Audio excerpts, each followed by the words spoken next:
DBS ম্যাডামের ক্লাসে সবাইকে স্বাগতম। সবার আগে চ্যানেলটা সাবস্ক্রাইব করে নোটিফিকেশনটা অন রাখবে, তাহলে রোজকার ভিডিও তোমরা দেখতে পাবে। ভিডিওটা বেশির থেকে বেশি লাইক শেয়ার করো, কমেন্টস করো তোমাদের ইম্পর্টেন্ট কিছু দরকার থাকলে, বা কেমন লাগছে ভিডিও অবশ্যই আমায় জানিও। আজকে আমাদের আলোচনার বিষয় ষষ্ঠ শ্রেণীর। আজকে আমরা একটু গ্রামার থেকে পড়বো, অর্থাৎ ভাষা চর্চা বই থেকে পড়বো। আমাদের প্রথম লেসনটা আমি কিন্তু তোমাদের করিয়ে দিয়েছি এবং তার যত হাতে কলমে আছে সেগুলোও কিন্তু করিয়ে দিয়েছি, আর লেসনটা বুঝিয়েও দিয়েছি।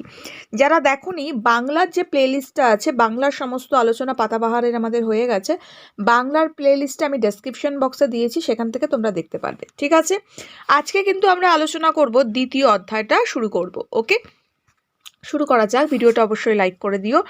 দেখো কি বলছে দ্বিতীয় অধ্যায়, শব্দের গঠন। ওকে, 1 নম্বর পয়েন্টে আমাদের কি বলছে একটু দেখি। শব্দের গঠন, মৌলিক শব্দ ও যৌগিক শব্দ। ওকে, তাহলে সভ্যতার ইতিহাসে মানুষের আগের কথা বলতে শিখেছে, মানে সভ্যতার ইতিহাসে মানুষ আগে কথা বলতে শিখেছে। ওকে, লিখতে শিখেছে আর অনেক পরে, বলছে লিখতে শিখেছে তারা পরে, তার মানে সভ্যতার ইতিহাসে আমরা কথা বলতে আগে শিখেছি এবং লিখতে কিন্তু পরে শিখেছি। একটি শিশুই তাই প্রথমে অন্যদের কথা শোনে, তারপর তার অনুকরণ করে কিছু কিছু উচ্চারণ করতে চায়, লিখতে ও পড়তে শেখে একটু করে বড় হলে। ওকে, দেখো এটা কিন্তু খুব ইন্টারেস্টিং বিষয়। আমাদের ভারতে যারা থাকে, ধরো কেউ বাঙালি ঘরে জন্ম নিয়েছে, সে যখন কথা বলতে শেখে অটোমেটিকলি সে কিন্তু বাংলাতেই শিখছে। ধরো কেউ বিদেশে থাকছে, সে যখন কথা বলা শিখছে সে কিন্তু ইংলিশেই শিখছে। আবার কেউ যখন ধরো নন বেঙ্গলি ঘরে জন্ম নিচ্ছে, তখন কিন্তু সে যখন কথা বলতে শিখছে সে কিন্তু হিন্দিতে বা অন্য কোনো ভাষাতেই কিন্তু শিখছে। তার মানে কি করে শিখছে, সে কিন্তু আমাদেরকে অনুকরণ করছে, তার বাড়ির পরিবেশকে সে অনুকরণ করছে, আশেপাশের পরিবেশকে সে অনুকরণ করছে, অনুকরণ করে কিন্তু সেই ভাষাতেই সে কিন্তু কথা বলতে শিখছে। তো সেই জন্যে কিন্তু আগে তারা কি করে না, অনুকরণ করে কিছু কিছু উচ্চারণ করতে চায়, লিখতে ও পড়তে কিন্তু পরে একটু বড় হলে শেখে। ওকে, নেক্সট আমাদের বলছে কথা বলার শব্দগুলি তাই তৈরি হয় মুখের ভাষার ধ্বনি দিয়ে। তাই বলছে কথা বলার যে শব্দগুলো সেগুলো তৈরি হচ্ছে কি না, মুখের ভাষার ধ্বনি দিয়ে। এগুলি দু রকম, স্বরধ্বনি এবং ব্যঞ্জন ধ্বনি। তার মানে আমরা জানলাম কি, ধ্বনি দু রকম, স্বরধ্বনি আর ব্যঞ্জন ধ্বনি। ঠিক আছে, তার মানে কথা বলার শব্দগুলি তৈরি হয় মুখের কি দিয়ে না, মুখের আওয়াজ বা ধ্বনি দিয়ে, আর ধ্বনি দু রকম, স্বরধ্বনি আর ব্যঞ্জন ধ্বনি। ওকে, এবার দেখো কি বলছে। লেখার ভাষায় শব্দগুলি প্রকাশ করতে হয় সেই সব ধ্বনির লিপিরূপ দিয়ে, এগুলিকে বলা হয় বর্ণ বা অক্ষর। ওকে, আমাদের বলছে লেখার ভাষার শব্দগুলি প্রকাশ করতে হয় কিন্তু ধ্বনির লিপি রূপ দিয়ে। ওকে, অর্থাৎ লিপি মানে কি, দেখো অ আ ক খ এগুলো যে বর্ণ, এগুলো হচ্ছে লিপির রূপ। ওকে, এগুলোকে বলা হয় বর্ণ বা অক্ষর। ঠিক আছে, দেখো এই চ্যাপ্টারে হাতে কলমে করতে গেলে কিন্তু আমাদের চ্যাপ্টারটা ভালো করে বুঝতেই হবে, কারণ পরীক্ষায় যেগুলো হাতে কলমে আছে সেগুলোই যে আসবে এমন কোনো ব্যাপার নেই, ভেতর থেকে দিলে কিন্তু পারবো না যদি চ্যাপ্টারটা না জানা থাকে। ওকে, এবার কি বলছে আমরা একটু দেখি। বলছে একটি শব্দের গঠনের একটি ধ্বনি যেমন থাকতে পারে তেমনি একাধিক ধ্বনি থাকতে পারে। বলছে একটি শব্দের গঠনে একটি ধ্বনি যেমন থাকতে পারে তেমনি একাধিক ধ্বনিও থাকতে পারে। আবার শব্দকে যেসব বর্ণ দিয়ে লিখি শব্দটির উচ্চারণ অন্য ধ্বনি থাকতে পারে। যেমন উদাহরণ কি দিচ্ছে দেখো, একটি। ওকে, একটি, দেখো এখানে এ বর্ণটির উচ্চারণ এ ধ্বনিটির মতো। ওকে, একটা, এখানে এ বর্ণটার উচ্চারণ এ ধ্বনিটির মতো। বলছে যে যেভাবে লিখবো সেভাবেই কিন্তু ধ্বনির উচ্চারণটা হবে, মানে যে আমরা ওয়ার্ডটা তৈরি করব বর্ণটা দিয়ে সেই ওয়ার্ডটার মতোই কিন্তু উচ্চারণ হবে। ধরো একটি।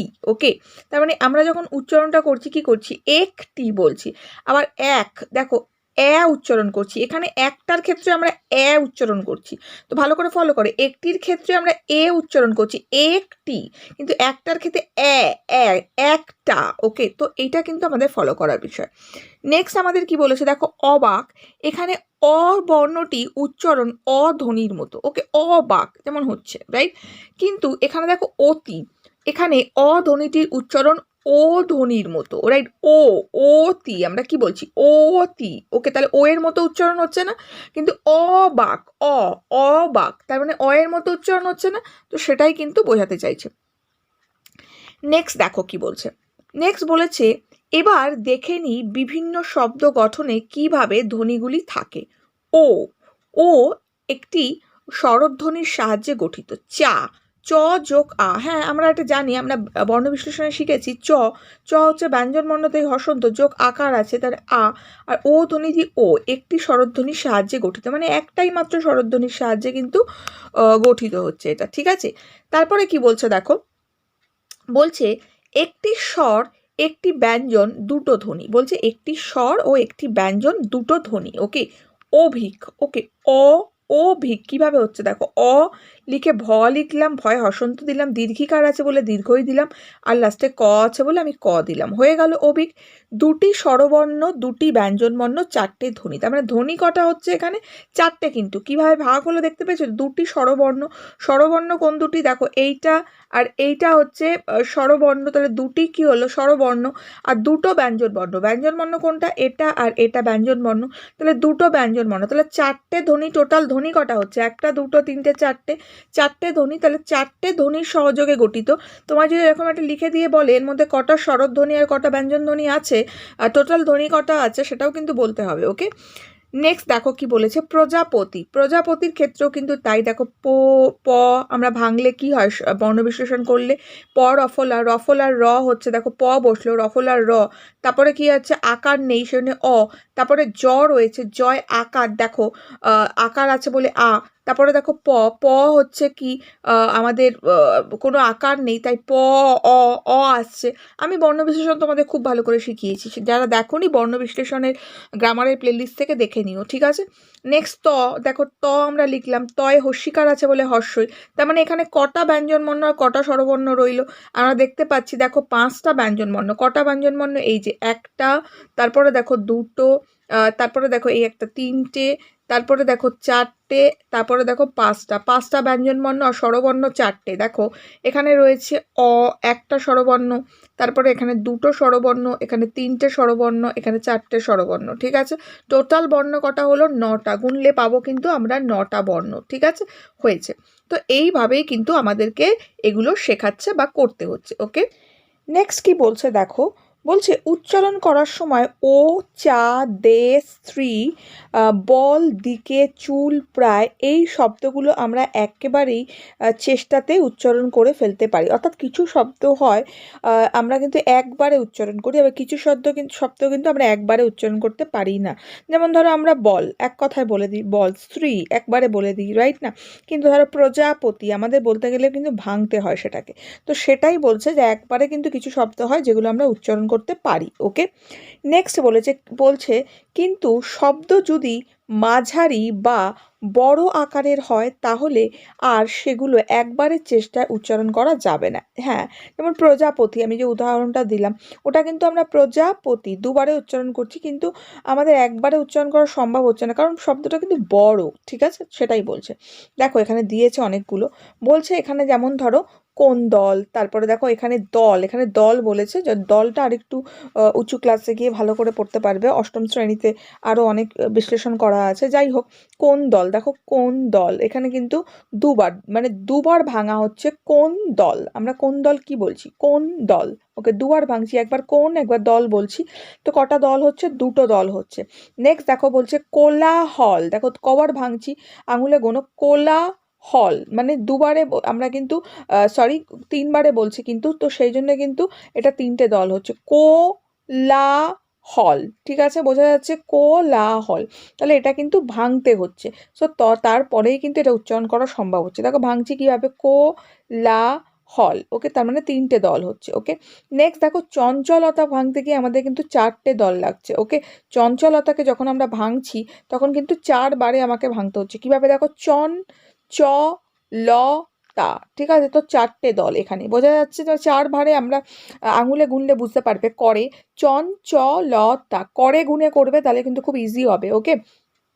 নেক্সট দেখো কি বলছে, দেখো কুলা কৌশলী, কুলা কৌশলী এটা ভাঙতে কতবার লাগছে, দেখো পাঁচটা দল লাগবে কিন্তু, কলা কৌশলী, আমি একটু ভুল বললাম, কলা কৌশলী, লা কু লি। তো এটাকে ভাঙতে গেলে কিন্তু আমাকে 5বার ভাঙতে হচ্ছে। ওকে, তো আঙুলে করে গুনলে বুঝতে পারবে এটা কিন্তু 5টা দল সেজন্য। ওকে, নেক্সট দেখো বলছে আরব্য রজনী। ওকে, আরব্য রজনী এটা ভাঙতে গেলে কিন্তু 6বার ভাঙতে হবে। ওকে, দেখো আ রো বো র জো নি। দেখো আ রোব বো র জো নি, তার মানে 6বার ভাঙতে হচ্ছে আমাকে। ওকে, এটা কিন্তু 6টা দল। ঠিক আছে, বোঝা গেল? তো আঙুলে করে গুনবে এগুলো বোঝা যাচ্ছে। তারপরে অতি বেগুনি রশ্মি, এটা ভাঙতে গেলে এটা ভীষণ ইম্পর্টেন্ট, এগুলো পরীক্ষায় খুব আসে। ওকে, তো এটা কটা দল কবার ভাঙতে হচ্ছে এগুলো আনকমন ওয়ার্ডও দেয় কিন্তু। ওকে, তো সেজন্য এই দলটা ভালো করে পড়তে হবে আমাদের। করে এটা গুনবে অতি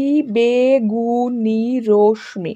দেখো আঙুলে করে গোনো, করে গুনলে দেখতে পাবে 7বারে আসছে কিন্তু। ওকে, তার মানে এটা হচ্ছে কিন্তু 7টা দল, এটা 7টা। ও তি বেগুনি রশ্মি।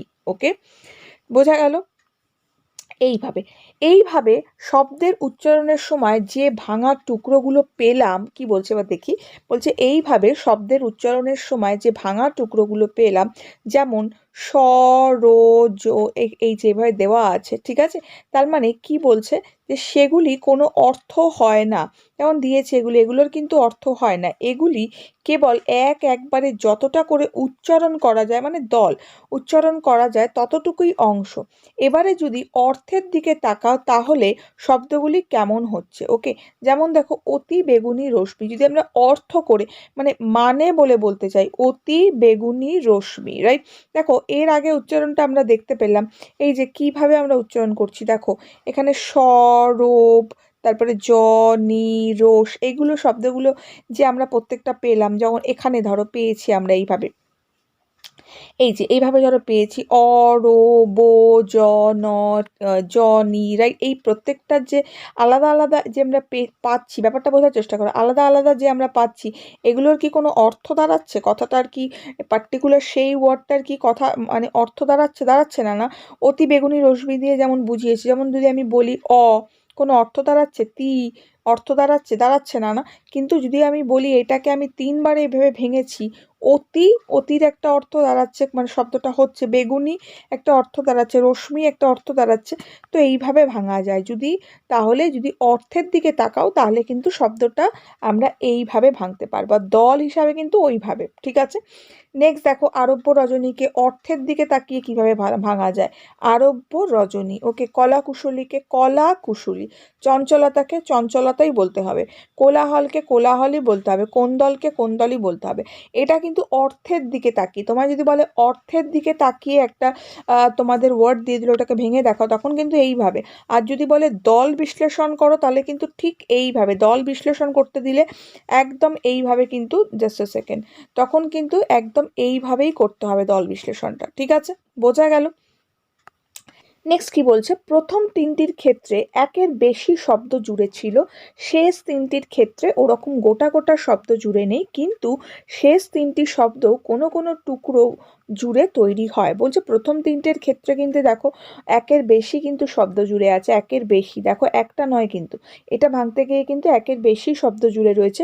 কিন্তু শেষ 3টির ক্ষেত্রেও কিন্তু কি বলছে না কোনো টুকরো তৈরি হয়েছে। কি যেমন দেখাচ্ছে দেখো, চঞ্চলতা কিভাবে তৈরি হয়েছে, দেখো এইভাবে কিন্তু ভেঙে তৈরি হচ্ছে। কোলাহল কিভাবে হচ্ছে, দেখো এইভাবে কিন্তু তৈরি হচ্ছে। এগুলো একটু পড়তে হবে। ওকে, নেক্সট বলেছে কোন্দল কিভাবে হচ্ছে, দেখো এইভাবে তৈরি হচ্ছে। ওকে, আবার কি বলেছে দেখো, আবার তার আগের শব্দগুলিও কুশলী রশ্মি রজনী, এই শব্দগুলিও আরো ভেঙে টুকরো করা যায়, রাইট? আরো ভেঙে টুকরো করা যায়। ওকে, দেখো এইভাবে কিন্তু ভাঙাগুলি কি বোঝাচ্ছে তা পরে বলা হবে, ভাঙাগুলোকে কি বলছে তা কিন্তু পরে বলা হবে বলছে। তাহলে দেখো বাংলায় এমন অনেক শব্দ রয়েছে যেগুলি দুটি বা দুটির বেশি শব্দ জুড়ে তৈরি হয়েছে। আবার যে শব্দগুলিকে একটি শব্দ বলে মনে হচ্ছে সেগুলি নানাভাবে আরো ছোট ছোট টুকরো করা যায়। অর্থাৎ যেটাকে আমাদের মনে হচ্ছে একটাই শব্দ, সেটা কিন্তু আমরা দেখতে পাচ্ছি বিভিন্ন ভাবে কিন্তু সেটা বিভিন্ন নিয়মে কিন্তু সেগুলোকে আমরা ভাঙতে পাচ্ছি। ঠিক আছে, তো সেটাই কিন্তু বলছে যে ছোট ছোট টুকরো করা যায়। সুতরাং যেসব শব্দকে ভাঙলে ছোট ছোট কয়েকটি অর্থপূর্ণ শব্দ বা অন্য ক্ষেত্রে মূল শব্দটির সঙ্গে অর্থসম্পন্ন যুক্ত শব্দাংশ বা খণ্ড পাওয়া যায় সেগুলোকে বলা হয় সাধিত শব্দ বা যৌগিক শব্দ। রাইট, বোঝা গেল? তার মানে সাধিত শব্দ বা যৌগিক শব্দ এটা কিন্তু পড়তে হবে। ওকে, তার মানে সাধিত শব্দ কাকে বলছে বা যৌগিক শব্দ কাকে বলছে? যেসব শব্দগুলো ভাঙলে ছোট ছোট কয়েকটি অর্থপূর্ণ শব্দ বা অর্থপূর্ণ শব্দ বা অন্য ক্ষেত্রে মূল শব্দটির সঙ্গে অর্থ সম্পূর্ণ যুক্ত শব্দাংশ বা খণ্ড পাওয়া যায়। অর্থাৎ আমরা মোট কথা বুঝলাম যে শব্দকে ভাঙলে কোনো অর্থপূর্ণ শব্দ পাওয়া যায় সেইগুলোকে বলা হয় সাধিত শব্দ বা যৌগিক শব্দ। ঠিক আছে, যেমন দেখো আপাদমস্তক, ওকে, খামচা খামচি, মুশকিল আসান, ডাক্তার বাবু, দেখো এগুলো ভাঙলে কিন্তু বিয়ে বাড়ি অর্থপূর্ণ শব্দ তৈরি হচ্ছে। দেখো ডাক্তার বাবু ভাঙলে আমরা অর্থপূর্ণ শব্দ পাচ্ছি, বিয়ে বাড়ি ভাঙো দুবারে ভাঙলে কিন্তু অর্থপূর্ণ শব্দ বেরোচ্ছে, সেটাই বলেছে, এটা এক্সাম্পল দিয়েছে। নেক্সট আমাদের কি বলেছে দেখো, বলছে সাধিত শব্দগুলি যেভাবে গঠিত হয় সেই অনুযায়ী এগুলি দুটি শ্রেণীতে ভাগ করা হয়। অর্থাৎ এটা দুটো শ্রেণীতে ভাগ করা হচ্ছে। যেমন জোর বাঁধা সাধিত শব্দ, জোর বাঁধা সাধিত শব্দ কাকে বলছে দেখো, বলছে দুই বা দুইয়ের বেশি শব্দ জুড়ে যখন একটি সাধিত শব্দের রূপান্তরিত হয় তখন সেগুলি জোর বাঁধা সাধিত শব্দ। এগুলি আবার দুটো ভাগ করা যায়। ওকে, দুটো ভাগ করা যাচ্ছে কি দেখো, দেখো 1.1-এ বলেছে শব্দগুলির সন্ধি হয়েছে এমন সাধিত শব্দ, আর দ্বিতীয় কি বলেছে শব্দগুলির সন্ধি হয়নি এমন সাধিত শব্দ। শব্দগুলি মানে সন্ধি হয়েছে, সন্ধি মানে যোগ যাকে বলা হয়। ওকে, যেমন দেখো দেখো এইটা দেওয়া আছে বাগাড়ম্ব, ওকে, তারপরে দশানন্দ, ওকে, বিদ্যালয়, আচ্ছা, নীলাম্বর, গ্রন্থাগার, এগুলো কিন্তু কি হচ্ছে না এই শব্দগুলো আমাদের এই যে দুটি শব্দ মানে শব্দ দুটো কিন্তু সন্ধি হচ্ছে। ওকে, আর এগুলো দেখো সন্ধি যেটা হচ্ছে দুটি শব্দের সন্ধি হয়নি, যেমন তেলে ভাজা, দুটি শব্দের মধ্যে কিন্তু মিলন হয়নি যাকে বলা হয় তেলে ভাজা, পটল তোলা, ওকে, এই ধরনের শব্দগুলো, দিনকাল, দুটোর মধ্যে মিলন হয়নি কিন্তু। রাইট, নেক্সট দেখো কি বলেছে, শব্দখণ্ড বা শব্দাংশ জুড়ে সাধিত শব্দ, শব্দখণ্ড বা শব্দাংশ জুড়ে সাধিত শব্দ কি বলছে, শব্দের সঙ্গে বা ধাতুর সঙ্গে শব্দাংশ বা খণ্ড জুড়ে একটি সাধিত রূপে রূপান্তরিত হয়, এগুলোকে এটি দুরকম হয়। তার মানে বলছে শব্দের সঙ্গে বা ধাতুর সঙ্গে শব্দাংশ বা খণ্ড জুড়ে একটি সাধিত রূপে কি হচ্ছে না রূপান্তরিত হচ্ছে, মানে ধাতুর সঙ্গে বা খণ্ডের সঙ্গে কিন্তু একটাই রূপে রূপান্তরিত হচ্ছে। এটা হচ্ছে দুরকম হয়। এটা দুরকম কি হচ্ছে দেখো, এখানটা কিন্তু আমাদের দেওয়া আছে, এগুলো সব পড়তে হবে। ওকে, এখানটা কিন্তু আমাদের দেওয়া আছে শব্দের সঙ্গে শব্দাংশ জুড়ে সাধিত শব্দ। ওকে, কি কি দেওয়া আছে দেখো, এই জায়গাটা দেওয়া আছে প্রিয়তম, এই যে প্রিয়তম, এই যে এভাবে কিন্তু দেওয়া আছে। ওকে, কিভাবে কি হচ্ছে, ক্ষুদ্র যোগতম, ক্ষুদ্রতম কিভাবে হচ্ছে তম দিয়ে, এটা কিন্তু ওকে, এটা কিন্তু তম দিয়ে, দেখো ইক দিয়ে তেমন, ঠিক আছে, সামুদ্রিক, ওকে, এইভাবে তা দিয়ে, এটা কিন্তু পুরো চারটা ভালো করে পড়তে হবে। ওকে, নেক্সট দেখো কি বলছে, বলছে যে ধাতুর সঙ্গে শব্দাংশ জুড়ে সাধিত শব্দ, তো এটা কিন্তু এগুলো কিন্তু পড়তে হবে আমাদের। রাইট, বলছে যেসব শব্দ দিয়ে কোনো কাজ করা বা বোঝানো সেগুলোকে কিন্তু মূল কোথায় গেল, মূল অংশ বা সার অংশকে বলে ধাতু। রাইট, তো ধাতু কাকে বলছে এটা বলছে, এখান থেকে আমার পড়তে একটু ডিস্টার্ব হচ্ছে কারণ এটা সোজা হচ্ছে না। তো এই জায়গাটা কিন্তু তোমরা ভালো করে এই জায়গাটা পড়বে, কাকে বলে ধাতু, আর ধাতুর যে ভাগটা এখানটা দিয়েছে এটা কিন্তু মুখস্থ করতে হবে, এটা কিন্তু পড়তে হবে। ঠিক আছে, কিভাবে হচ্ছে দেখো অক দিয়ে, অন্ত দিয়ে, ওকে, সেটা দিয়েছে।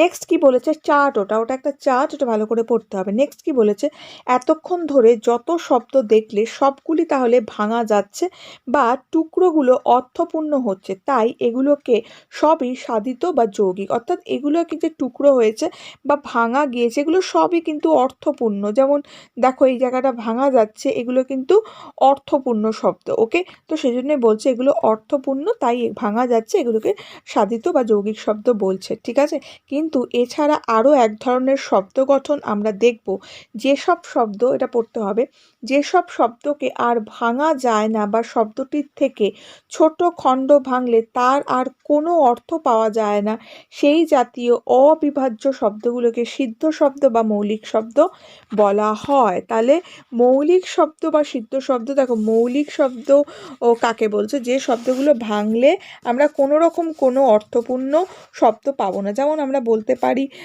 লাল, কালো, এক, দুই, হাতি, ঘোড়া, এগুলো ভাঙলে কোনো অর্থপূর্ণ শব্দ কিন্তু পাবো না। হ্যাঁ, তেমন মৌলিক শব্দ তোমায় যদি জিজ্ঞেস করে কাকে বলে, যেসব শব্দ ভাঙা যায় না বা ভাঙা গেলে টুকরো বা অংশগুলো কোনো অর্থ থাকে না, তাদেরকে কিন্তু আমরা বলে থাকি মৌলিক শব্দ। ঠিক আছে।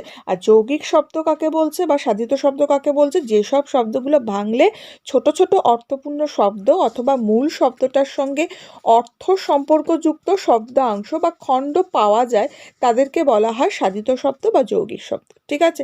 যেমন একটু আগে আমরা দেখে গেলাম, যেগুলো ভাঙলে আমরা অর্থপূর্ণ মানে শব্দের মানে পাবো, যেমন পণ্ডশ্রম। ঠিক আছে, পণ্ড যোগ শ্রম। ঠিক আছে। তো ভাঙলে অর্থপূর্ণ শব্দটা কিন্তু পাওয়া যাচ্ছে। ঠিক আছে, তো সেই জন্যই কিন্তু এই কথাটা বলা হচ্ছে। ওকে, নেক্সট আমরা যাব। নেক্সট আমাদের কি বলছে দেখো, এ দুটো এই রকম মৌলিক শব্দের উদাহরণ এখানে দেওয়া আছে। দেখো, লাল, নীল, সাদা, কালো, সবুজ, সবুজ, হলুদ। ঠিক আছে, এগুলো হচ্ছে কি হচ্ছে, এগুলো আমরা ভাঙা, এগুলো হচ্ছে মৌলিক শব্দ, কারণ এগুলো ভাঙা যাচ্ছে না। ওকে, তারপরে দেখো হাত, পা, মুখ, চোখ, এগুলো কিন্তু ভাঙা যায় না। ওকে, তো এরকম অনেকগুলো উদাহরণ দিয়েছে, এটা কিন্তু পড়তে হবে মৌলিক শব্দের উদাহরণগুলো। ওকে, মিনিমাম 5টা 6টা উদাহরণ কিন্তু এখানে আমাদের পড়তেই হবে। ঠিক আছে, হলো। নেক্সট এরকমই কিন্তু উদাহরণ দেওয়া আছে। ওকে, দেখো দিন, রাত, হাতি, ঘোড়া, বাবা, মা ইত্যাদি শব্দ কিন্তু অসংখ্য শব্দ। ওকে, এই শব্দগুলি যদি ভাঙো তবে টুকরোগুলি পাওয়া যাবে, তার অর্থ হয় না। এগুলো যদি এখন দেখো তুমি যদি ভাঙো রাতকে যদি এখন ভাঙতে যাই, এর কি ভাঙলে কি কিছু পাবো আমরা? আর এর কিছুই পাবো না, সেটাই বলছে। এর থেকে টুকরোর থেকে কিছুই আমরা কিন্তু এর মানে পাবো না। কিন্তু যদি আমি তোমার ভাঙি মুশকিল, রাইট, এরা ভাঙলে কিন্তু একটা ভাঙা যাবে এই রকম। যেমন এটা, এগুলোকে এই জন্য বলা হয় হচ্ছে যৌগিক শব্দ। ঠিক আছে, তো যাই হোক, আর যেগুলো ভাঙা যাচ্ছে না এটাকে আমরা কি বলি, মৌলিক শব্দ বা সিদ্ধ শব্দ। ওকে, যাই হোক, এই টুকরোগুলো যদি ভাঙো তবে এই টুকরো থেকে টুকরোগুলি পাওয়া যাবে, এর কোনো অর্থ পাওয়া যাবে না। ওকে, যেমন কি বলছে দেখো, যেমন মাথা। ওকে, মা যোগ থা, তার হাতি, হা যোগ থি, এর কি কোনো অর্থ পাওয়া যাচ্ছে? কোনো অর্থ পাওয়া যাচ্ছে না। সুতরাং শব্দর গঠন অনুযায়ী আমরা দুটো ভাগ পেলাম, রাইট, যৌগিক সাধিত শব্দ আর মৌলিক সাধিত শব্দ। তাহলে যৌগিক সাধিত শব্দ আর মৌলিক সাধিত শব্দ। ওকে, তাহলে যৌগিক সাধিত শব্দ কাকে বলছে, যে শব্দটা ভাঙলে আমরা যার মানে একটা পাবো, অর্থ পাবো। ঠিক আছে, আর যেটা হচ্ছে মৌলিক সাধিত শব্দ কি হচ্ছে, যেটা ভাঙলে আমরা কোনো অর্থ পাবো না। নেক্সট, এবার দেখব যে অর্থ অনুযায়ী শব্দকে ভাগ করা যায়। এইভাবে ভাগ করে শব্দের আরও 3টি শ্রেণীর কথা বলা হয়েছে, রাইট। এবার কি বলেছে দেখো, এবার দেখব যে অর্থ অনুযায়ী শব্দকে ভাগ করা যায়, এইভাবে ভাগ করে শব্দের আরও 3টে শ্রেণীর কথা বলা হয়েছে। ঠিক আছে, তার মানে অর্থ পাবো এমনভাবে আরও 3টে শ্রেণীর কথা বলা হয়েছে। আমি আজকে তোমাদের এত দূর পর্যন্তই কিন্তু পড়ালাম। ওকে, জাস্ট সেকেন্ড, আমি আজকে এত দূর পর্যন্ত পড়ালাম, আমি একটু পরে বাকি পার্টটা আপলোড দেবো। ঠিক আছে, এখন আমি এতটাতে ফিনিশ করব, কারণ ভিডিও অলরেডি বড় হয়ে গেছে। আর এটা আগে বোঝো ভালো করে, এটা পড়ে এর মানেটা বোঝো। আমি নেক্সট পার্টে আজকেই আপলোড দেবো, নেক্সট পার্টে তোমরা পেয়ে যাবে। ওকে, নোটিফিকেশনটা অন রাখবে। ওকে, আর এছাড়াও প্লে লিস্টেও পাবে, প্লে লিস্টেও থাকবে। ঠিক আছে, এই একটু পরে যেটা পড়বো সেখানে আমরা এখান থেকে পড়া স্টার্ট করব। ওকে, তারপরে এটা কমপ্লিট হবে এই নেক্সট পার্ট, তারপরে আমরা হাতে কলমে যাব। ওকে, এখন এতটা কিন্তু যৌগিক শব্দ, মৌলিক শব্দ, তারপরে ধরো বর্ণ, এই যে ধ্বনি যেগুলো আমরা পড়লাম, এগুলো কিন্তু ভালো করে পড়ো। নেক্সট আমি আপলোড দিচ্ছি। আজকের জন্য এটুকু। বন্ধুদের সঙ্গে ভিডিওটা শেয়ার করো, লাইক করো। খুব ভালো